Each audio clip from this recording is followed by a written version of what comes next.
Rishiji, you mentioned, in your previous answer a little bit about the differences in, the Vedic worldview and, others. And you're a scholar of comparative religion. And while Vedic Dharma is not exactly a religion, but, I wanted to ask you if you could go slightly more deeper into the difference between Vedic worldview and the Vedic way of life compared with several other worldviews that we see in the world. All right. That's a really important question, actually. I like to think of it, if you will, here's the place to start.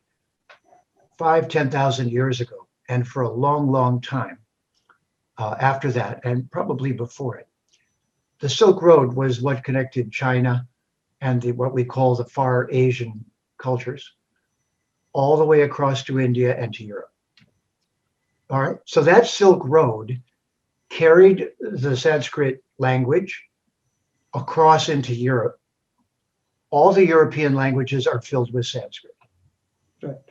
especially the ones that took it directly, which is Russia. The word Russia comes from the word Rishi. It's Rishia. Wow. The word Scandinavia is from Skanda, the son of Shiva. Wow. The word Ireland is from Aryan directly. So all of these European languages are rooted in Sanskrit. And then the Latin-based languages coming out of the Greek. So Greek and then Latin. But Western civilization only cares about Greek and Latin. Yes.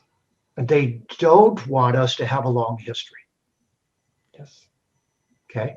So that's one of the things about a religion, the three religions and modern science. Modern science, unless they prove it and they're interested in it. If they were interested, they'd go to India and they'd prove it. Right. Even Sanskrit would be proof. But they're not interested, and they haven't proved it to themselves. Even though they took astronomy, mathematics, everything from India. The Sushruta Samhita, 600 BC, the Charaka Samhita, so the two ancient medical texts, no one in the West knows about them. Right. They think they invented medicine themselves by trial and error.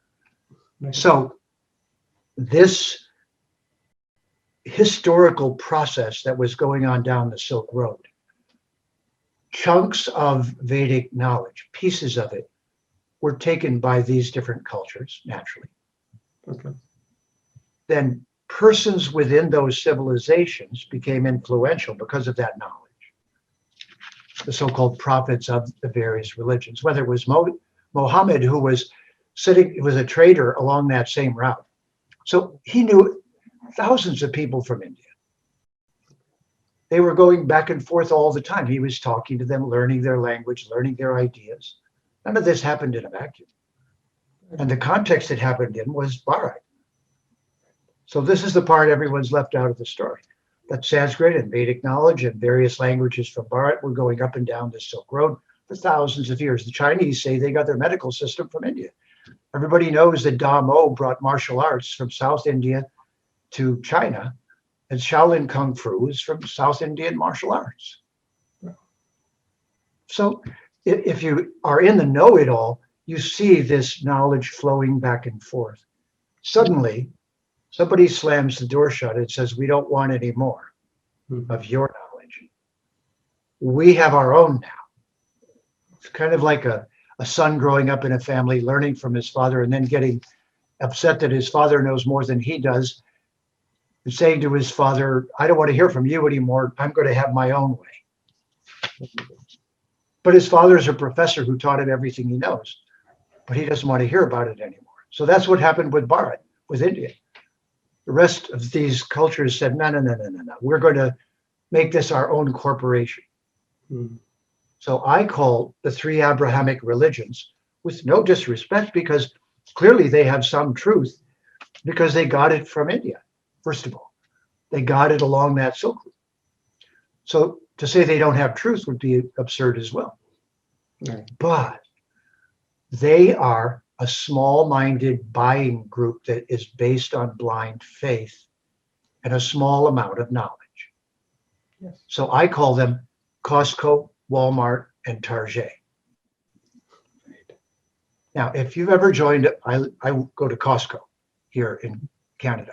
Right. So we get really good prices on really healthy, good food. So why wouldn't I join Costco? Now, if Costco started telling me what to do, I'd have to withdraw. Mm. So if they became a blind faith religion called Costcoism, now I would have a problem because I'm a thinker and they can't tell me what to think, but they can give me good prices on food. Yes. So every civilization has clubs that cooperate together to make life better. But when that becomes the center that decides what is truth, then you have a problem.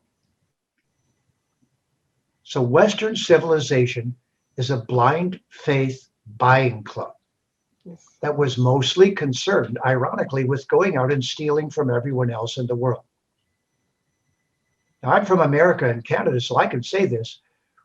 When the American politicians say, "In God we trust," or "God bless America," they mean, I hope God makes us able to go steal things from everybody else.